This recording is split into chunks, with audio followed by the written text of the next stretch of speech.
O conteúdo apresentado neste podcast é de total responsabilidade dos seus idealizadores. As opiniões, informações e quaisquer afirmações feitas pelos participantes refletem unicamente suas próprias visões e não representam a opinião, a visão ou a política do Projeto Euclides em Foco, da Casa Euclides da Cunha ou de qualquer instituição apoiadora. O projeto e a casa não se responsabilizam pelo conteúdo, ideias ou informações compartilhadas durante a gravação e transmissão deste podcast. O Projeto Euclides em Foco é realizado com o apoio da Casa Euclides da Cunha, FUNAG, Instituto BAT, Secretaria de Cultura e Economia Criativa e Governo do Estado do Rio de Janeiro. Agradecemos a essas instituições pelo suporte e pela contribuição ao desenvolvimento cultural e criativo da nossa região.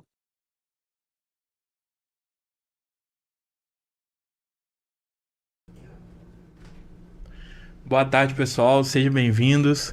Eu sou o Johnny Max, estagiário de História aqui na Casa Euclides.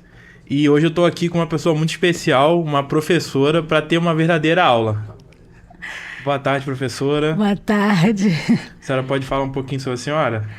Bom, meu nome é Sheila de Castro Faria, eu sou professora titular aposentada de História, né, da Universidade Federal Fluminense, da UF, e eu, de Niterói, né, estava em Niterói, e agora eu estou aqui em Cantagalo, né, nessa cidade maravilhosa, que eu sou essa cidadã honorária, muito feliz com isso.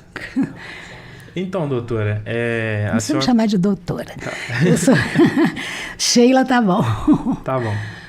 Então, Sheila, a senhora era professora da UF, né? No caso, é professora aposentada da UF. Aposentada, é. E veio parar aqui em Cantagalo e agora tem uma editora, né? A senhora pode contar um pouquinho pra gente como que foi esse... Eu tenho a editora Cantagalo, né? Que depois eu queria apresentar os livros, né? Que ela já publicou, que foi muito bom. Mas o Josi Max, Johnny Max, difícil gravar seu nome. Eu vim para cá por motivos pessoais, né? Por motivos familiares, porque minha filha ficou grávida e ela é veterinária de cavalo, né? Tem até muitos seguidores no Instagram, aproveitem, Joana Belling, né? Veterinária, fazer a propaganda dela aqui também. E ela ficou grávida e eu vim para cá para poder ficar um mês com ela, 15 dias ou um mês, dirigindo, para ela poder atender aos cavalos, porque cavalo não vai a consultório, né? Quem vai no Aras é o profissional, é o veterinário, no caso a veterinária. Então eu fiquei dirigindo para ela com meu neto com dias de nascido, a gente em Aras, cheios de mosca, cheios de não sei que, de tudo que você possa imaginar. E fui ficando, né? Que fiquei um mês praticamente. De repente, quando eu voltei para Niterói, eu falei assim, eu não quero mais essa cidade. Eu já estava aposentada, tinha me aposentado naquele ano mesmo, né? De 2012, foi quando meu neto nasceu. Estou aqui há muitos anos já. Que meu neto nasceu, então eu resolvi e aluguei uma casinha, e depois aluguei outra, e depois eu fui ficando. E com o tempo, eu comecei eu entrei, né, meio que a força do convencimento do professor João Bosco de Paula Bom Cardoso, né? O João Bosco me achou aqui em Cantagalo e começou a me chamar para participar de eventos, né, no Centro de Memória, Pesquisa e Documentação de Cantagalo, que é um centro criado pela Unirio, que tem a documentação todinha de Cantagalo e da macro-região de Cantagalo, todos os municípios em volta, né? E aí eu comecei a me apaixonar também pela história de Cantagalo, por culpa de João Bosco, né? Ele é o responsável por isso. E peguei, quando eu trouxe todos os meus livros para cá, eu doei para o Centro de Memória. Eu não tenho os livros mais em casa, tenho alguns, mas 90% deles estão no Centro de Memória. E comecei a gostar do lugar, né? Isso aqui é lindíssimo, essa paisagem daqui é magnífica, né? E a história, né? E as histórias começaram a aparecer. Aí, num determinado momento, eu aposentada, eu trabalho, né? Eu escrevo livros, até livros didáticos e tudo mais, livros de pesquisa. Na pesquisa eu fiquei meio parada, assim, uns 8 anos, depois eu voltei com tudo. Aí eu pensei, por que não criar uma editora aqui em Cantagalo? E criei a editora Cantagalo, que o primeiro livro foi esse aqui, né, Mulheres Negras em Perspectiva, que é um livro feito em parceria com uma orientanda minha de doutorado, que agora é doutora, professora da Universidade Federal de Feira de Santana, Universidade Estadual de Feira de Santana, Adriana Dantas Reis. E nós escrevemos esse livro, nós organizamos, e aqui são textos de várias pessoas, todos sobre mulheres negras na colônia e até no Império, até o começo da República, né? Nós não seguimos adiante. E depois dessa publicação aqui, eu fiquei encantada de como é bom editar um livro. E aí os livros foram seguindo, né? Logo depois eu fiz esse livro aqui, né, que é do professor Ronaldo Vanfas, que é um livro de um manual de história moderna, a Europa no Antigo Regime, uma visão plural. É um manual de história moderna atualíssimo, né? Muito bem escrito, muito bem argumentado, né? Então quem dá aula é um livro fundamental, né, para poder ter. Depois eu fiz esse livro aqui, organizado pelo Rodrigo Bentes Monteiro e por Daniela Buono Calainho, gente, tá certo. E é uma coletânea de entrevistas que nós fizemos na pandemia. E aí foi transformada em livro. Eu participo de uma delas também. E o outro livro, que é o que eu acho que você mais quer saber agora, né, que é o livro que foi a quarta publicação, que é o livro Mão de Luva e as Novas Minas de Cantagalo, né, que é um livro também feito a várias mãos, né, são várias pessoas que escrevem, e tem uma história realmente, não só o livro tem uma história, como também a história de Cantagalo se modifica através da leitura desse livro, né, porque não é mais a mesma coisa que aqui em termos de história regional ela é conhecida, né? É uma coisa que mais que acadêmica, claro, né? Mas não perde a beleza. Eu acho que não perde a beleza. E o último também é sobre Cantagalo, né? O livro do Dr. Henrique Bon, chama-se Henri Bon, um suíço no Brasil, do 19, em que ele tem a correspondência particular desse antepassado dele, né? Ele é antepassado, né? Henrique Bon, e o Henri Bon, que é um antepassado do Henrique. E ele tem as cartas dele, do Henri Bon, que chegou aqui em 1826 e se correspondeu com o irmão dele por décadas. Voltou à Suíça, mas não ficou lá, voltou para o Brasil. Quer dizer, é uma história da imigração suíça vista no microscópio quase, né? Vista assim em detalhes, com as relações, né, pessoais e tudo mais. Então, eu fico muito orgulhosa de ter publicado esses dois livros praticamente, né, os dois ligados a Cantagalo. Tem mais dois em produção, né, não são sobre Cantagalo, mas a editora é de Cantagalo e eu dei o nome em homenagem à cidade de Cantagalo. Sim. Incrível. A senhora falou do Mão de Luva, né? O Mão de Luva, ele meio que é o mito... Meio não, né? É o mito fundador de Cantagalo, né? Que vai continuar sendo. Que fala, né? A história regional, né? Como a senhora falou, fala que ele era um nobre português, né? De Santo Tirso. Duque de Santo Tirso. Isso, e veio pra cá, né? Preso, né? Foi deportado pra cá. Isso. E aí esteve preso, depois foi... Né, fugiu e veio para cá para minerar, né, de forma ilegal, né, que aqui era uma zona proibida, né? Isso. Enfim, aí esse é a história regional, né? Mas a senhora traz já uma história acadêmica, né? Que já é a história da região, né? Não é mais uma história regional, como a senhora. Isso, como eu falei naquele dia. E eu queria que a senhora explicasse pra gente um pouquinho o que é real, o que não é real. Tá certo, vamos entrar então em alguns detalhes da história do Manuel Henriques, né, que é o Mão de Luva. Assim que eu cheguei em Cantagalo, é até interessante, porque eu via muita coisa escrito Mão de Luva e eu não tinha a mínima ideia de quem fosse, né? E aí, com o tempo, claro, né, acabei conhecendo, sabendo da história e tudo mais. E começou a me dar...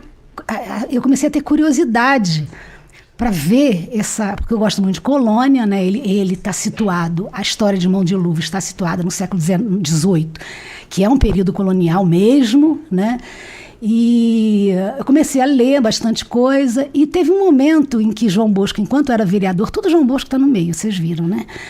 Tá, ele me pediu alguém para poder dar uma palestra no dia da homenagem, né, da cidade de Cantagalo, se alguém podia dar uma palestra sobre Cantagalo. E aí eu convidei, porque eu tinha acabado de ler uma dissertação de mestrado de 2008, do Rodrigo de Oliveira, que... Gente, eu vou errar, mas eu acho que a dissertação é de Juiz de Fora. Ele defendeu o mestrado, se não me engano, em Juiz de Fora. Rodrigo, se ele souber disso, e se não for, que me desculpe. Né? Mas falando sobre dois personagens. O nome do livro dele, da tese dele, se chama Montanha e Mão de Luva. Montanha e Mão de Luva, que seriam dois considerados facínoras, salteadores, bandoleiros e várias outras qualidades que eles davam para essas pessoas. E o Rodrigo, ele tinha conseguido, através de muita pesquisa, porque a pesquisa dele é ampla, é muito boa, descobrir o Mão de Luva, descobrir o Manuel Henriques, quem era, porque ele pegou todo o processo de captura do bando. Todo o processo que está relacionado com a captura do bando de Mão de Luva de Minas Gerais, não do Rio de Janeiro, de Minas Gerais. E aí, nessa busca, ele conseguiu identificar os banhos matrimoniais, que são os proclamas que precedem o matrimônio. Ele conseguiu descobrir que Manuel Henriques, né, tinha nascido aqui no Brasil, né, que ele era natural de Ouro Branco, foi casado em Guarapiranga, casou-se em Guarapiranga. O pai dele que era português, mas também todo mundo dessa região de Guarapiranga e Ouro Branco, eu não sei o que o pai dele estava fazendo em Ouro Branco para ele poder ter nascido em Ouro Branco, mas ele é dessa região de Guarapiranga, que é muito próxima aqui, né, dessa área.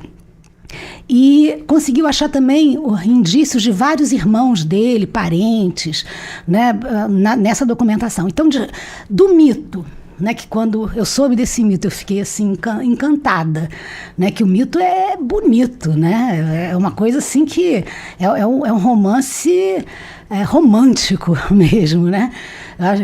Eu não sei se todo mundo conhece a história, mas a ideia é que ele era duque, né, era o duque de Santo Tirso, que ele teria se enamorado da princesa, né, Dona Maria, né, que era filha do rei Dom José I, na época do Marquês de Pombal, quando o Marquês de Pombal era ministro de Dom José, ministro super poderoso de Dom José. E ele, ao se encantar por ela teria convidado ao Manuel Henriques, ao tal do Duque de Santo Tirso, para ir para uma reunião em que eles estavam confabulando contra o rei. Ou alguns dizem que é contra o rei, outros dizem que não era contra o rei não, porque eles não podem ser regicida. Era contra o Marquês de Pombal. E ele teria se envolvido na tentativa de assassinato de Dom José. Né, que houve realmente, e Pombal, como administrador praticamente do reino, ele provocou uma verdadeira perseguição aos nobres, a padres e a várias pessoas, foram todas presas, algumas foram mortas, nobres, pessoas da alta nobreza que eram contra o Pombal. E aí nisso, alguns foram mortos, né, enforcados, outros foram presos, e entre eles o Manuel Henriques, o Duque de Santo Tirso. E esse Duque de Santo Tirso, através da interferência da Dona Maria, que era princesa, depois virou Dona Maria I, rainha de Portugal, mas ela ainda era princesa nesse momento, ela intercedeu junto ao Marquês, pedindo para ele não ser morto, para ele não sofrer a pena de morte. E pediu para ele ser deportado, né, para ele ser mandado para algum lugar. E aí foi o que Pombal determinou. Tudo teria, né, porque nada disso aconteceu, tudo isso é mentira, tudo isso é a lenda. Antes dele viajar, né, dele entrar num navio para vir para o Brasil, ela teria ido até o calabouço onde ele estava, conversado com ele e dado a ele um amuleto, né, parece que uma cruz ou uma joia, uma coisa assim, e que teria segurado na mão dele. Uns dizem que que ela beijou a mão dele, mas não há unanimidade entre as versões, né, porque tudo isso também é mentira, de que ela teria beijado a mão dele e que ele teria colocado uma luva. E ela mesma levou uma luva para dizer que ele só tiraria a luva depois que eles se reencontrassem.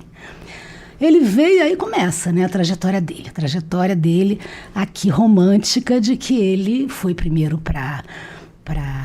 perto de Ouro Preto, depois andou por Minas, né, muita coisa. E acabou aqui em Cantagalo, nessa região. Bom, essa é a versão. Claro que existe desdobramentos dessa versão, né? Como quando ele foi preso, que ele teria sido degradado para a África, morreu na viagem, e um padre teria levado esse amuleto, essa cruz, né? E a luva para Dona Maria, que quando Dona Maria viu, ficou louca. Que quando ela viu, ela teria ficado louca, porque ela achou que ele tinha morrido. E também ele é tido por alguns como um dos precursores da ideia da independência do Brasil em relação a Portugal, né? Porque essa ideia de romântica, né? De criar heróis, né? Que é uma coisa que na década de 30, que foi o Acácio Ferreira Dias, o nome da biblioteca daqui, foi ele que inventou literalmente essa história, né? Ele escreveu isso, publicou em 1942, quer dizer, ele escreveu durante a década de 30. Ele foi prefeito de Cantagalo de 30 a 35, já no período de Getúlio Vargas. Então, ele estava naquele movimento de criar heróis regionais por conta de uma recuperação de um nacionalismo romântico, de criar, de cada região ter a sua própria história. Então, encerrada essa coisa, essa versão passou por todo mundo daqui de Cantagalo, era dada nas escolas, né? As escolas contavam essa história, e nós fizemos, e depois desse movimento, que aí eu vou falar que o Rodrigo veio, né, para fazer essa exposição no dia, eu esqueci o nome do evento, ai meu Deus, é o evento de comemoração dos 200 anos, depois 205 anos, 203 anos da cidade de Cantagalo. Não sei se é da cidade ou de antes, não sei, porque tem quando foi criada a vila e depois tem quando foi criada a cidade. Sou péssima para datas. Mas Rodrigo veio, e quando ele falou isso, ficou todo mundo assim, ó. Eu não acredito, sabe, que Mão de Lua não era o Duque de Santo Tirso, porque a plateia estava cheia de gente, né, cheia. E algumas pessoas até perguntaram também que há uma lenda, né, de que ele teria escondido um tesouro, né? Esse tesouro... Aí, por conta disso, o Rodrigo disse que realmente não há na documentação nenhum indício de descoberta não. Na documentação, ao contrário, naquela época a gente não sabia, mas agora a gente pegando outra documentação acadêmica agora, né, que é sobre os esforços do vice-rei Luís de Vasconcelos de sair do Rio de Janeiro para vir para cá, para poder pegar esse bando que, na verdade, ele era relacionado com o governador de Minas Gerais, né? Eles eram, vamos dizer assim, parceiros no que o Mão de Luva estava fazendo aqui, o que ele estava fazendo era simples. Ele estava faiscando sem pagar o quinto real. Ele era um sonegador de impostos, diferente do Montanha, que era um salteador de caminhos. Ele era um bandoleiro. O Montanha era um grupo, né, liderado por ele, que realmente roubava as pessoas pelo caminho. O grupo de Mão de Luva, não há indício de que eles tenham feito isso. Eles eram só e exclusivamente, pelo que aparece na documentação até agora, garimpeiros ilegais que estavam garimpando, sonegando imposto para o rei, né? Porque o quinto, quando você no ouro você tem que dar 20% para o rei de imposto, para o rei ou para o Tesouro Real, né? 1/5, né, do valor do ouro que você garimpa. Ele, então, sendo um sonegador, ele provavelmente tinha aliança com autoridades de Minas Gerais. E parece que tinha mesmo. Quem lê o livro, principalmente o primeiro capítulo, que é escrito por Rodrigo, vê isso claramente, enquanto que Luiz de Vasconcelos ficava uma fera com as atitudes do governador de Minas. O governador de Minas demorou 2 anos para conseguir dizer onde era o lugar, porque por Minas eles sabiam como chegar. Agora, pelo Rio de Janeiro, eles não tinham a mínima ideia de por onde passar. Por onde passar para chegar no descoberto, né, nessa área proibida, que eles chamavam de descoberto, de Manuel Henriques. Então, essa rivalidade, né, dos dois acabou que antes das tropas do vice-rei mandadas pelo vice-rei chegassem aqui, o governador de Minas já veio, já capturou, levou, pegou o ouro, pegou as armas, pegou uma opção de coisas, já levou para Ouro Preto. E o Luiz de Vasconcelos ficou absolutamente ensandecido de ódio, né, por conta disso. Nessa documentação que aparece agora, tem um trabalho já muito, muito consolidado com essa documentação, que é a expedição em que o nome é Tenente Coronel Coimbra, Manuel Coimbra. Ele é que foi o encarregado de organizar essa expedição do Rio de Janeiro para descobrir onde eram as minas clandestinas, né, do Mão de Luva. E ele escrevia cartas para o Luiz de Vasconcelos, assim, semanais quase. Às vezes até de um dia, depois no outro dia também outra carta, era uma coisa assim incrível. Nessas cartas, essa documentação, que é uma documentação que tem 1.400 páginas manuscritas, que ainda não foi totalmente explorada, o Vinícius de Cachoeiras de Macacu, Cachoeiras de Macacu, tá certo, né? Sim. Que é aqui perto, né? Isso. Vinícius Maia, né? Ele é da Universo. Ele fez uma tese de doutorado muito boa, mas sem falar de Manuel Henriques. Ele não falou de Mão de Luva, ele falou sobre essa documentação e como isso se relaciona com o Estado português, né? Com a organização do Estado português. Mas nessa documentação ele nos cedeu um resumo, e eu agradeço a ele, assim, penhorosamente acho que nem existe, mas eu agradeço demais ao Vinícius, né, por ele ter nos cedido um resumo de cada uma das cartas. E numa das cartas há uma indicação do Luiz de Vasconcelos avisando ao Tenente Coimbra, ao Tenente Coronel Manuel Soares Coimbra, minha memória é péssima, Manuel Soares Coimbra, soube que há ouro enterrado em tal lugar. Aí ele descreve o tal lugar. Então, quer dizer, houve na época essa suspeita de que Manuel Henriques teria escondido realmente o ouro. Só que o Coimbra responde dizendo que procurou onde ele disse, não achou. Aí o Luiz Vasconcelos pede para ele olhar em outro lugar. Ele olha e não acha. Olhou, achou e ficou para ele, não sei, né? A gente não sabe, porque afinal de contas um estava lá no Rio de Janeiro e eu estava aqui no meio do mato, literalmente, né? No meio da floresta. A extração de ouro é uma coisa que não toma muita terra, né? Toma só os ribeirinhos, né? Então era uma população assim meio rarefeita. Mas todo mundo conhecia todo mundo aqui. E eles estavam muito ligados aos indígenas, extremamente ligados aos indígenas, o grupo de Mão de Luva.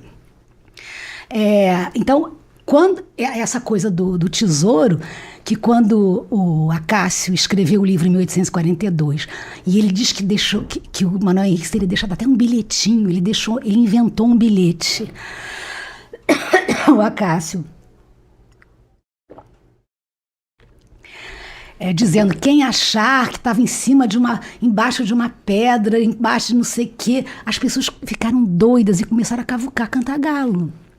Principalmente lá na área de São Sebastião do Paraíba. Parece que cavucaram muito e não acharam nada, obviamente. Porque a gente, na verdade, não sabe direito onde é que Manuel Henriques ficou.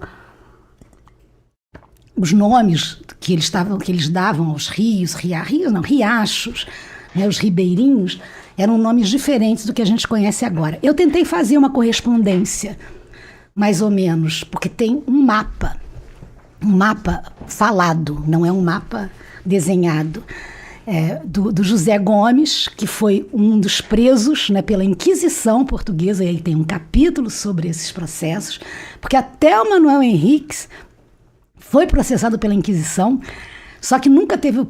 Ele foi pronunciado. Quem entende de Inquisição vai discordar do meu vocabulário, porque eu não sei direito os nomes. Mas ele foi acusado, vamos dizer assim, só que ele não foi processado porque não foi achado. Ninguém achou o Manuel Henriques. Ele é uma figura incrível, por isso que eu estou falando, que pode não ser um duque, não sei isso, mas a figura dele continua sendo um mistério, né? Continua sendo uma figura assim... Desculpa... extremamente cativante, porque ele é um fantasma. Todo mundo fala dele, mas a gente não, em momento algum, viu alguma transcrição do que ele teria dito. Entende? Nada, nenhum documento faz isso. Então é uma coisa assim, absolutamente fantástica, né? E interessante estudar esse personagem. Ele continua sendo considerado como fundador de Cantagalo, e não os indígenas, né? Engraçado é isso, né? Porque aqui tinha muito indígena. Então, o Manuel Henriques, mas ele representa a fundação da colonização pelo viés, pela visão portuguesa, é óbvio, né? E aí nós fizemos os capítulos pensando nesse conjunto, né, de coisas. Nossa, tá demais. Eu tive uma gripe há pouco tempo e tá acabando a luz. Vamos ver se eu melhoro. Também já estou acabando. A ideia desse livro é ele ser quase que uma orientação. É um texto acadêmico que qualquer pessoa que trabalha com fronteiras, com ocupação, com mineração, com poder, deve ler, porque é um estudo de caso, né, vamos dizer assim.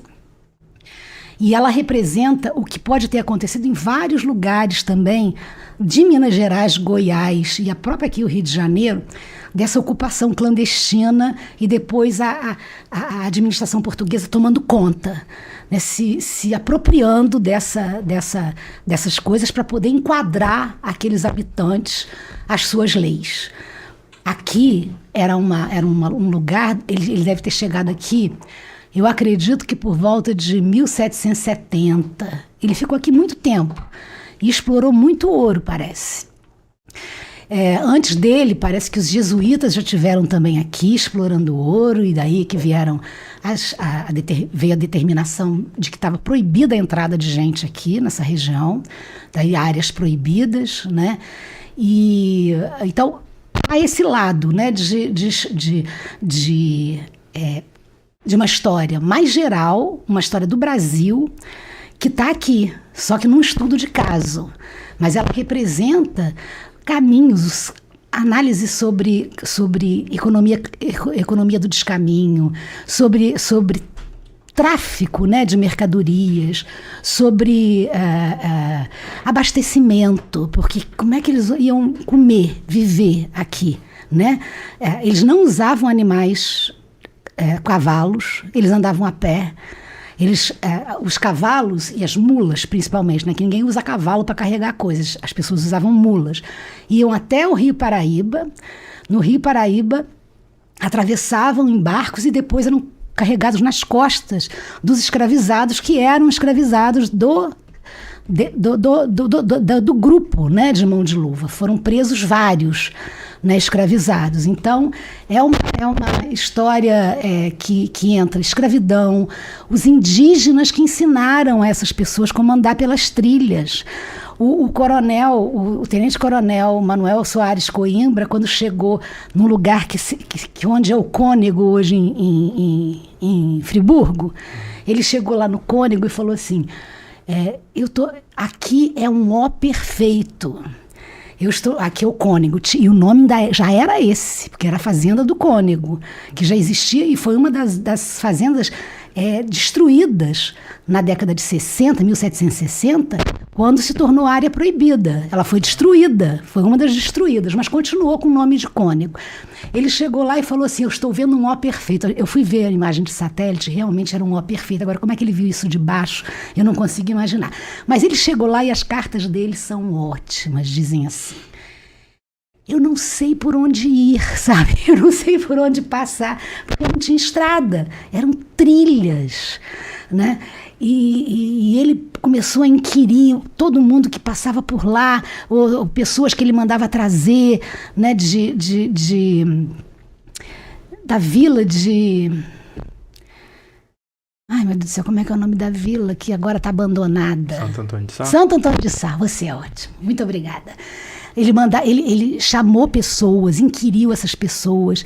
As pessoas diziam assim: sim, eu conheci o Manuel Henrique, não sei o quê, mas eu nunca fui lá. Sim, eu conheci, fui lá, mas eu fugi de lá, porque ele é muito mau. Começaram, sabe, a disfarçar, para dizer porque eram essas pessoas que abasteciam, né? E tudo andando a pé. O próprio Manuel Soares Coimbra, foi ele a tropa andando a pé, e ele pedia: eu preciso de alimentos aqui, porque está faltando, não tem nada aqui, né? A gente não pode fazer nada, a gente precisa de alimentos. E aí ele conseguiu, depois de meses. Ele saiu em janeiro e só chegou eu vou errar, mas é assim, chegou em julho. Ele demorou 6 meses. 5, 6 meses para chegar do Rio de Janeiro até Cantagalo, até onde estava. Aí ele descreve tudo. Ele descreve o que ele viu quando ele chegou, quais eram os riachos que era o lugar onde era a quadra, né, de mão de luva, as quadras de ouro, né, de que eles faiscavam ouro, de quais eram dos Lopes, quais eram, e dá o nome de todo mundo.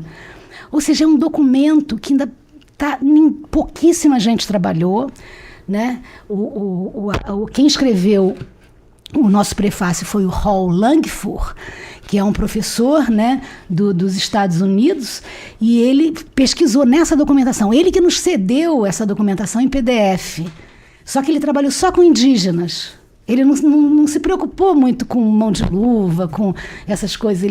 Então é uma documentação que tem, assim, milhares de opções, né, de exploração, né, porque é um dia a dia de uma expedição, e isso o Vinícius faz, né, muito bem, e como chegar, como a coroa domina essa região, e passou a dominar. E aí, logo depois, em 1814, vira vila, e depois, em 1853, né, que vira cidade de Cantagalo, eu acho, né, e é uma história que tem, pela ocupação portuguesa, realmente, como fundador, o Manuel Henriques, o Mão de Luva. É fascinante. Eu não consigo resumir todas as coisas aqui.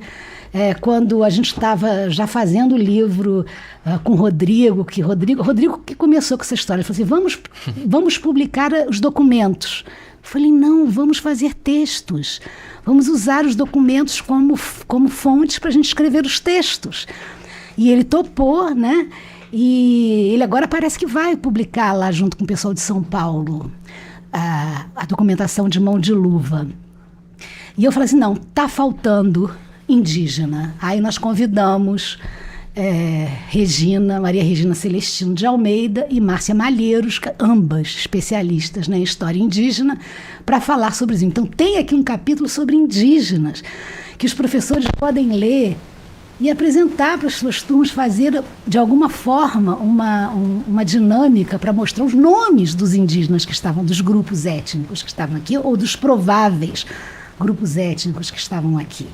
E também a parte da religiosidade, né? Porque o Anderson escreve sobre os processos da Inquisição, tanto do José Gomes, que foi o primeiro a ser pego e denunciou: não, quem me fez cometer esse pecado foi o Manuel Henriques, o Mão de Luva, de ter uma partícula, uma hóstia, né, consagrada no pescoço para poder ter proteção Quem me fez isso foi o Mão de Luva, o Manuel Henrique o Mão de Luva. Ele que me ensinou a fazer isso. E aí ele delata todo mundo, esse José Gomes. É uma coisa assim impressionante. E esse José Gomes, em relação a esse processo, né, que ele sofre, quem analisa esse processo e o processo, pelo menos, de denúncia do Manuel Henrique Simão de Luva, é o professor Anderson de Oliveira, da Unirio, né, que está ligado ao Centro de Memória daqui, né, de Cantagalo, você deve saber, e é belíssimo. E ele diz que a paróquia daqui virou Nossa Senhora. A paróquia daqui é Nossa Senhora do Sacramento, não é isso? Não. Santíssimo Sacramento. Do Santíssimo Sacramento. Repete. Santuário do Santíssimo Sacramento de Cantagalo. Não, de São Pedro de Cantagalo, isso, que era assim que começou, né? De São Pedro de Cantagalo. E ele diz no texto dele uma coisa maravilhosa, que ele diz assim, o desacato, que foi o desacato que começou com essa hóstia, que o Santíssimo Sacramento é representado pela hóstia, né? Pelo que eu saiba, claro. Né? Ele começou pelo desacato e acabou no desagravo com a criação da paróquia de Nossa Senhora do Santíssimo Sacramento. Nossa Senhora? Não, é Santíssimo Sacramento. Santíssimo Sacramento. Olha, eu sou velha e estou meio desmemoriada. Mentira, eu nunca tive memória. Eu nunca tive memória boa, desde novinha. Então, só piora com a idade um pouco. E é um excelente historiador, né? As pessoas acham que historiador é aquele que decora tudo, né? Não. E que não tem nada a ver. Tem gente que pergunta pra gente, mas você sabe quando eles entraram lá na Polônia, lá não sei o que, eu falei assim, como é que eu vou... Um professor dizia assim, quando a gente fala que a gente é historiador, eles pensam que nós somos uma enciclopédia ambulante, né? Então, não, você sabe mais do que eu isso, porque você não sei. A gente tem conhecimento geral e a gente consegue identificar o que provavelmente está errado. Quando a pessoa fala, não, nesse contexto não é possível que isso tenha acontecido. É isso que a gente entende do processo, né? E sabe onde procurar as coisas direito, as coisas boas. É isso que história ensina pra gente. Vamos procurar as coisas nos lugares certos para nós não cometermos o que vem sendo cometido aqui, né? Sim. Que é esse bando de mentira e de achismo, né? Do tio do Zap, né? Que aparece por aí o tempo todo, falando barbaridades, e as pessoas não sabem onde procurar para ver o que é certo e o que é errado. Então, a mesma coisa com história.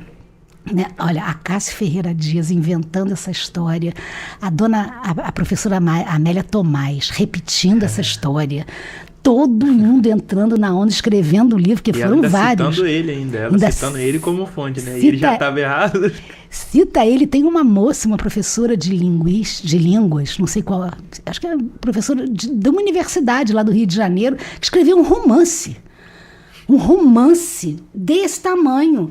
Esqueci o nome dela. Até gostoso de ler o romance, mas quando a gente é historiador e vê que aquilo tudo é uma invenção, a gente fica meio com raiva, né? Não é só assim, um romance. Nossa, ela faz diálogos, ela faz não sei o que quer dizer, mas é uma criação. Ela não está dizendo que está fazendo história, ela está fazendo literatura.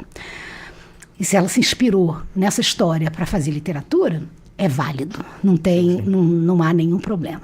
Mas é isso, então. Gente, Johnny Max. Johnny Max. Gente, é junção de dois nomes? Então, meu avô fala que veio de um quadrinho, né? Mas eu não sei exatamente. Johnny Max? Ele disse que vem de um quadrinho, que é o mesmo nome do meu pai. Entendi. Legal, então. Mas eu acho que é mais ou menos isso que diz esse livro e a história do Cantagalo. Então, professora, a gente vê, né, que o surgimento de Cantagalo está ligado ao ouro, né, ao ciclo do ouro, mas na verdade Cantagalo se desenvolve no café. Sim. Né? E se a senhora puder comentar rapidamente, eu sei que é muito extenso. Nossa, só comentar um pouquinho da questão da colonização suíça, né? Como que os suíços vieram parar aqui? Nossa, você quer café e suíço ainda junto? Só falar só um pouquinho, sim. Não, eu vou dar uma introdução do que fala o livro do Henrique também, né?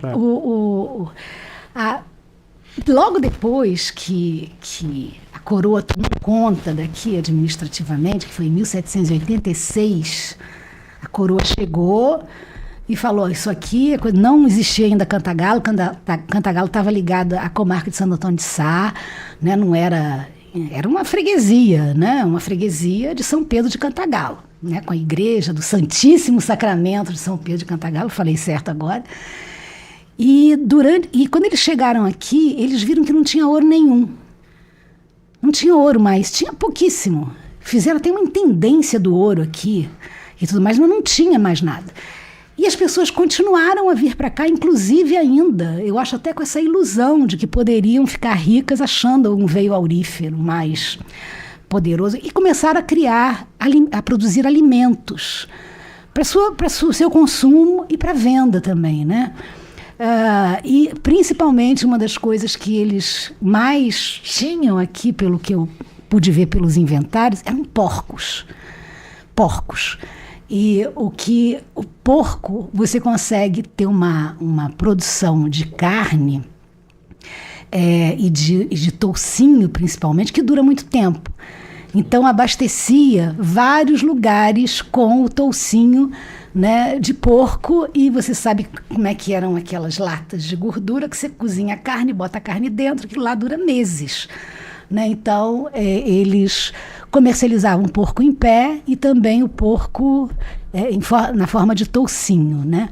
Ao mesmo tempo, e logo foi no iniciozinho, eles começaram a ver que o café aqui se dava muito bem. O café, aqui o clima, a geografia, aqui era um meio ambiente muito propício para o cultivo do café. E começou, em 1815, o primeiro inventário que eu tenho é de 1815, estava lá o café.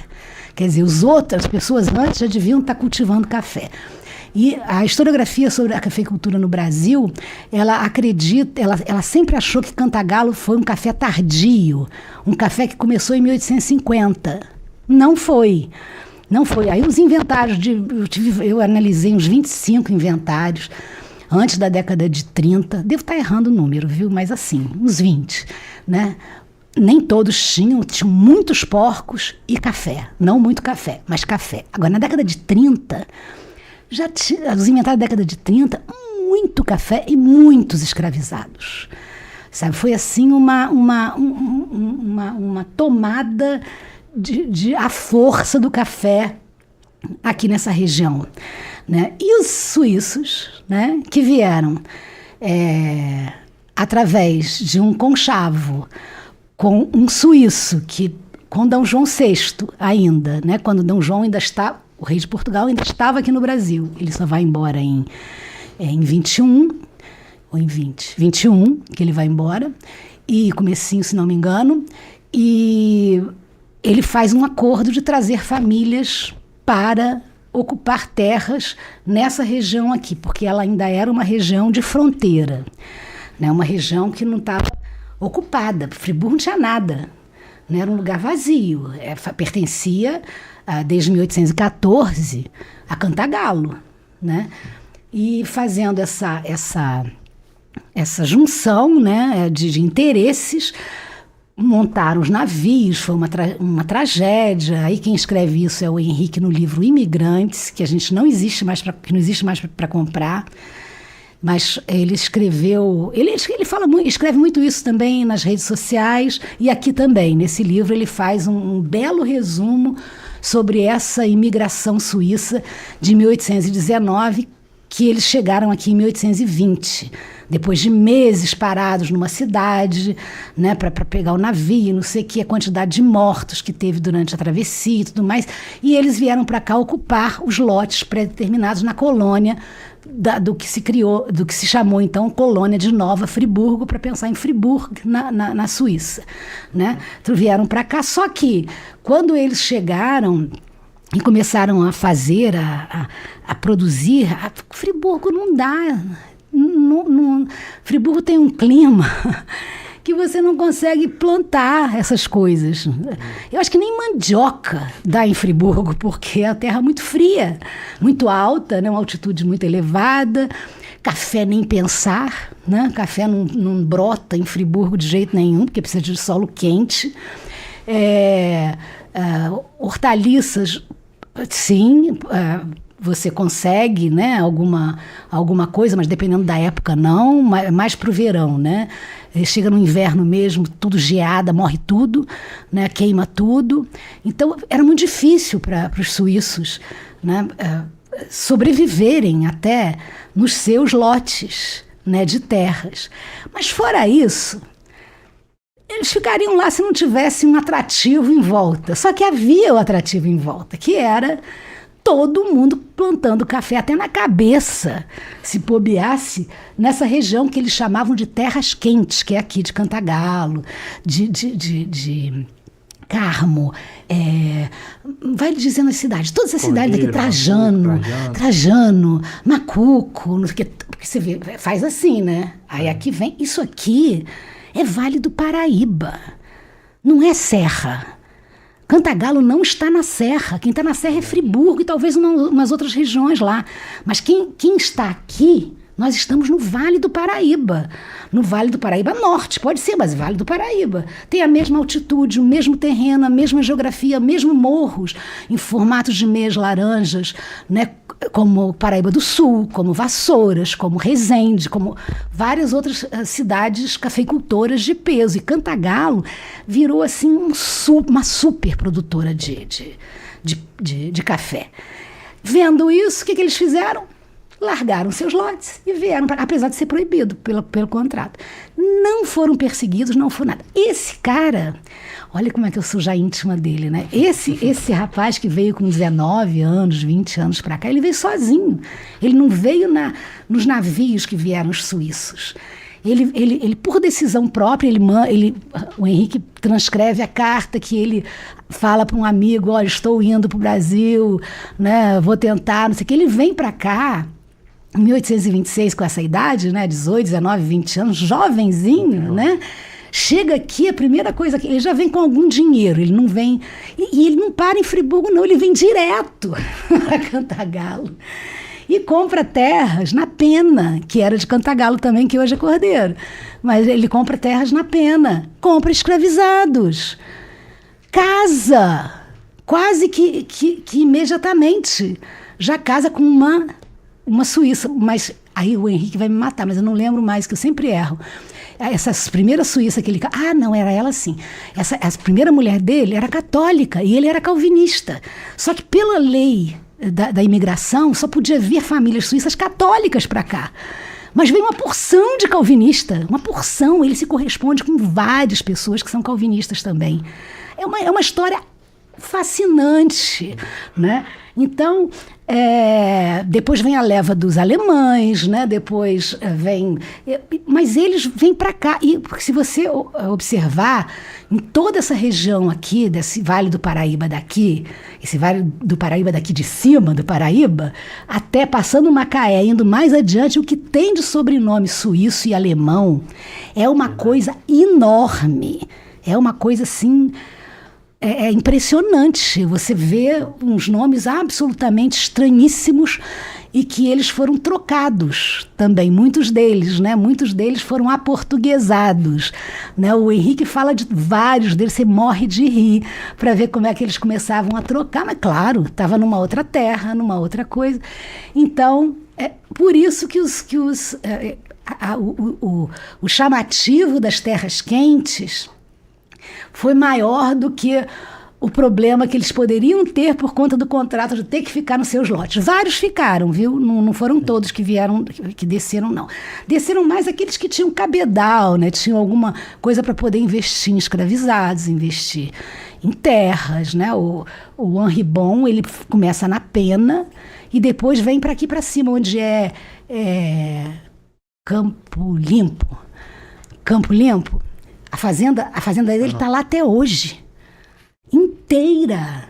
Está lá a fazenda do Henri Bon. É parente, né, deles lá. E eu tive na fazenda com João Bosco, tudo João Bosco, sempre. Eu tive na fazenda lá com João Bosco, uma fazenda que mantém as suas características rústicas do século XIX, sabe? E ele morre, o Henri Bon. Então, é um livro que você passeia pela história do Brasil, abolição do tráfico em 31, abolição do tráfico em 50, todas as brigas na Europa, a primavera, meu Deus do céu, como é que é o nome dos movimentos de 1848 na Europa? Esqueci, ai, meu Deus do céu. São os movimentos populares de 1848, e porque você tem notícia de lá e de cá, né, da Europa, por conta do irmão dele que está lá. Eles são letrados, ele escreve muito bem em francês, né? Tem uma porção de filho, e agora todo mundo aqui em Cantagalo é parente de bom, desse suíço. Veio um só, e ele, assim, é impressionante você ver. O João é João Bosco Bom Cardoso, Henrique Bom.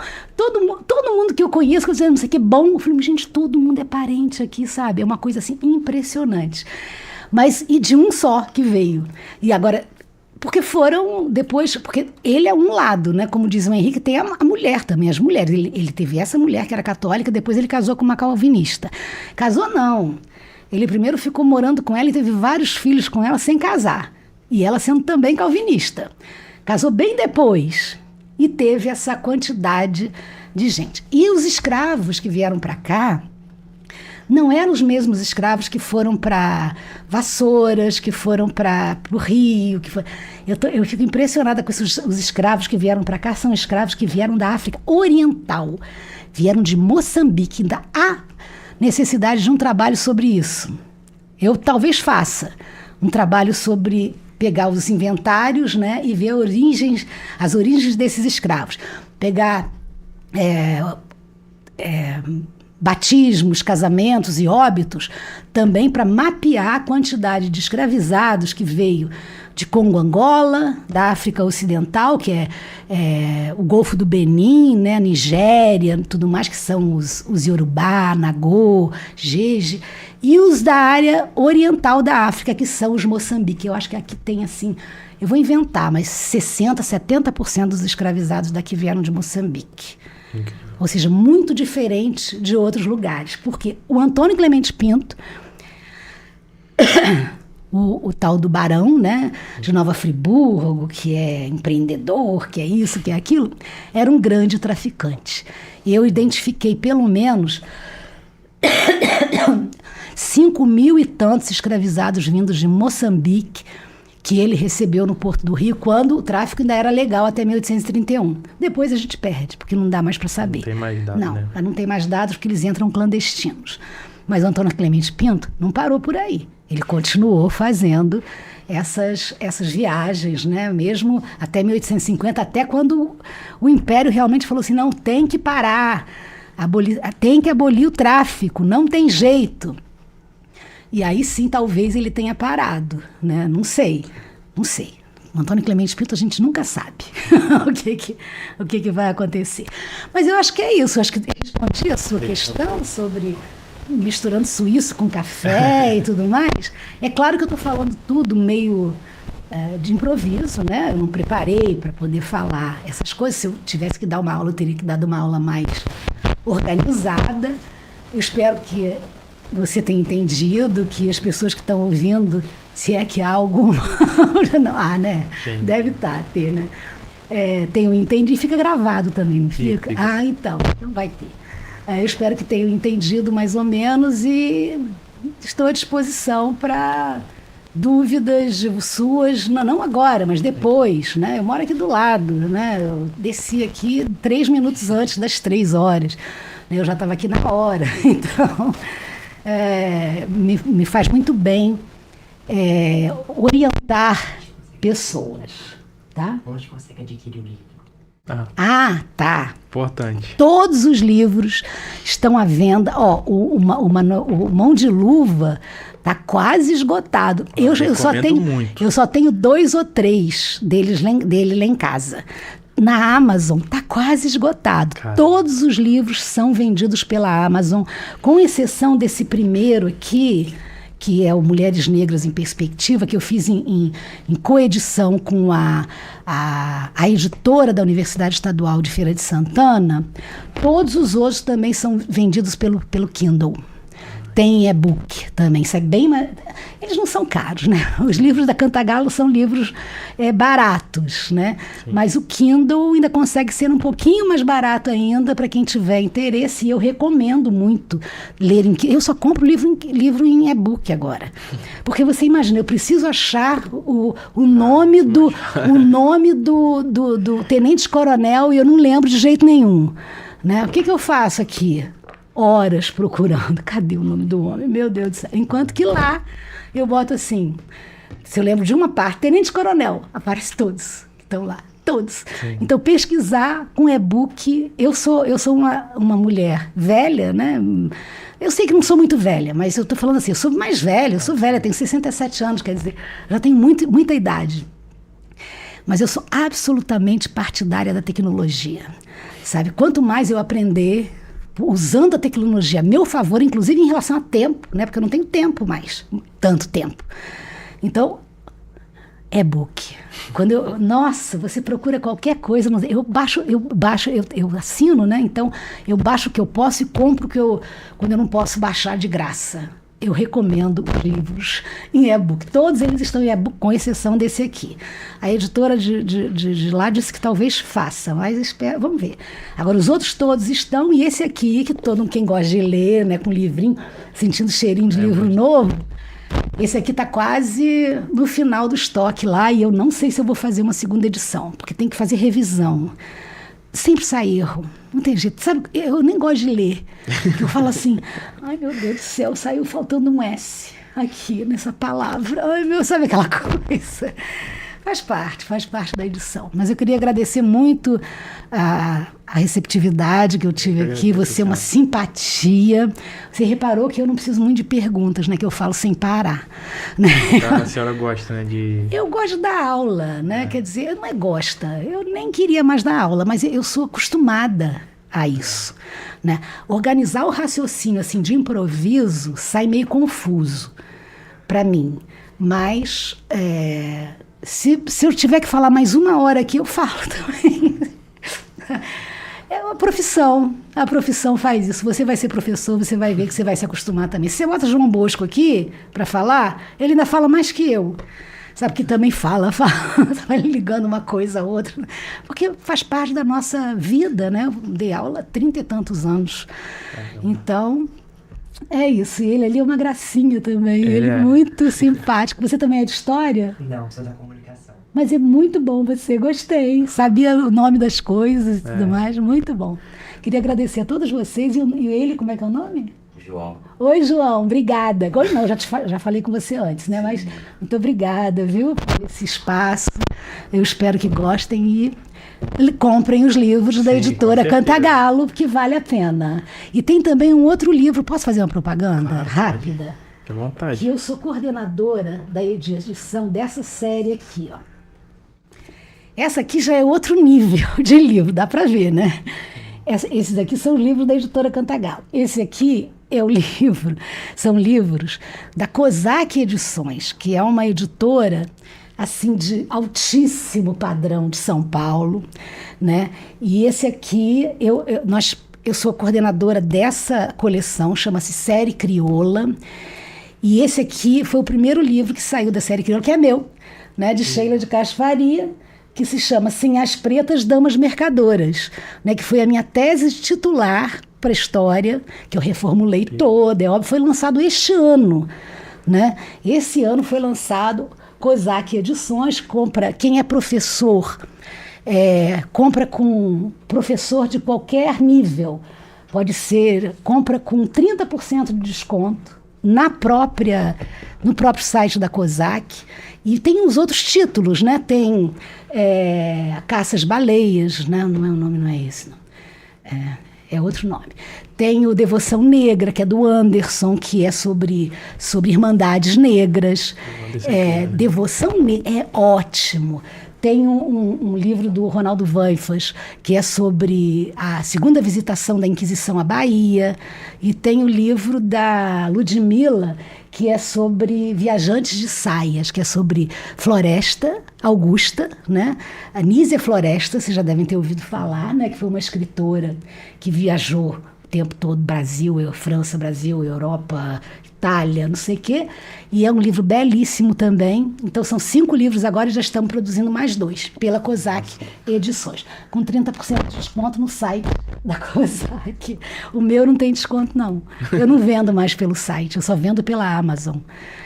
Não dava tempo de eu embalar, de fazer não sei o que, era muito complicado. Falamos 1 hora, né? Eu falei 1 hora. Professor, Então, muito tá obrigado. Quero agradecer Obrigada, muito, né, por ter vindo aqui e ter Ficou dado essa calmo, aula. Ficou Fiquei calmo, agora. ficou calmo, né? Então tá bom. Queria agradecer muito, né? E espero que a senhora volte em outro momento, né, para contar mais sobre história pra gente, Vamos combinar. tá bom? Aquele documento que eu falei naquele dia, a gente está providenciando a digitalização dele. Tem Aquele muita coisa pra vir documento. ainda, né?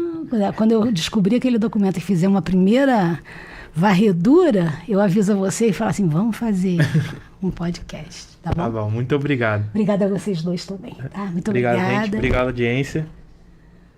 Nem sei se tem, né? Você tem que aprender a fazer um finalzinho.